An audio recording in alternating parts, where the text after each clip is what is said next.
think at that point I realized how many people were inside.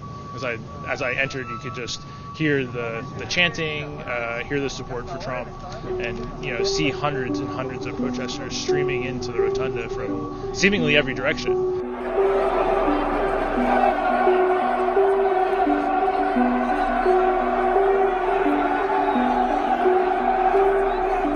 Super quiet in the morning. In fact, when I went through security in the morning, the officers manning the security checkpoint commented on how quiet it was and how they hoped that the day would stay quiet like that. And obviously it didn't.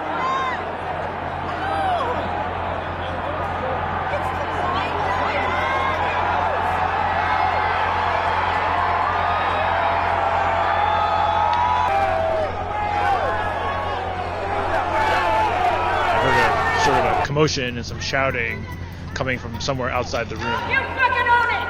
That's right, we own it! Realized it was on the second floor, so one floor below where I was. When I got down there, there was about a dozen or so protesters talking with Capitol Police right outside the Senate door. And at that point, that was something that was highly unusual. It's very rare to see even one protester inside the Capitol itself. The protesters just sort of kept saying, we're here to stop the steal and disrupt the process, and they wanted to talk to various members of Congress. They were dressed sort of in unusual sort of costumes almost. Some of them had their faces painted and their bodies painted and wearing like Viking hats, and as well of course different Trump hats and shirts, and they were waving Trump flags. One of them also had a Confederate flag, and was just sort of being disruptive and loud as much as they could.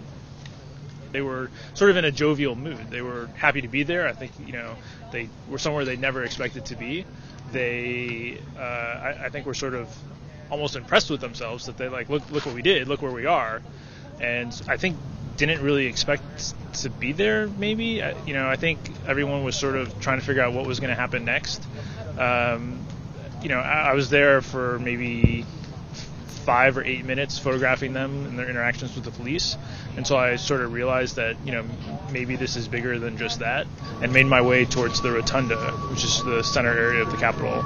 And I think at that point I realized how many people were inside, which is sort of mystifying as to here's one of the most secure buildings in Washington, and here you see like hundreds and hundreds and hundreds of protesters basically doing whatever they want.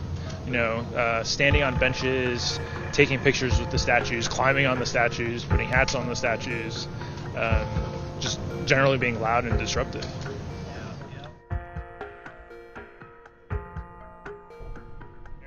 I tried to make my way back towards the Senate chamber, but the main hallway there was blocked, and there was a thick smell of tear gas or pepper spray in the air. So I turned around and went towards the House side, and sort of encountered the same thing.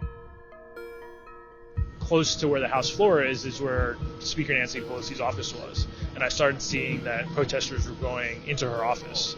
And this is, it's a highly secure area. This is the third in line to the presidency, and normally nobody can go into her office at all without an appointment. And there's usually Capitol Police standing outside to control access and everything. And in this case, just anybody could wander in there and do whatever they wanted in her office. So I followed some protesters in there, found some people that were wearing MAGA hats that were sitting in various desks that are staffers. They were taking selfies. They were streaming videos on their social media sites or whatever, and just sort of like going through her office and looking at all of her things, looking at the mementos, just looking through drawers, just checking everything out.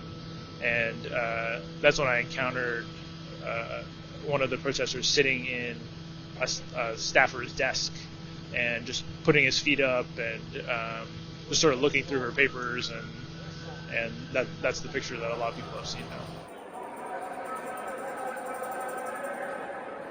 It seemed to me a large period of time when I didn't really see any police presence at all inside the Capitol and inside the Rotunda.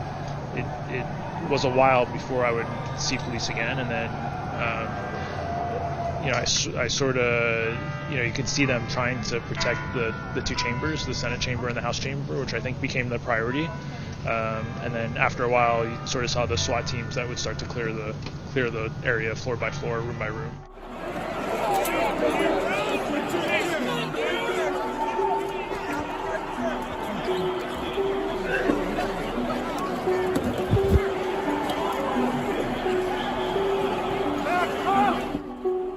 For a while there, it definitely seemed like the protesters had complete control of the first floor of the building, or at least most of the first floor of the building. They could go wherever they wanted. They could do whatever they wanted to do. It seemed like from inside, anyone that wanted to come in could come in.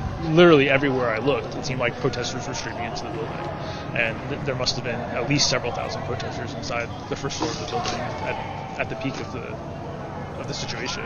Myself and a colleague encountered one of the SWAT teams that was going from room to room to start clearing the building of protesters, and they sort of ordered us to shelter in place into a nearby office, which we did, and we were in there for probably about 40 minutes until another team of police came, found us, and escorted us to another secure location on Capitol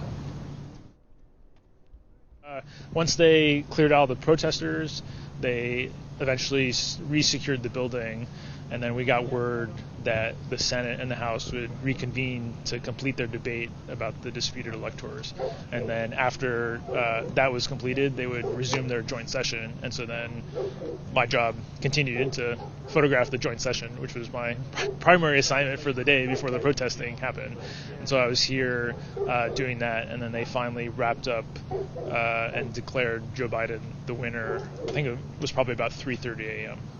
The report we make is that Joe Biden and Kamala Harris will be the president and the vice president according to the ballots that have been given to us.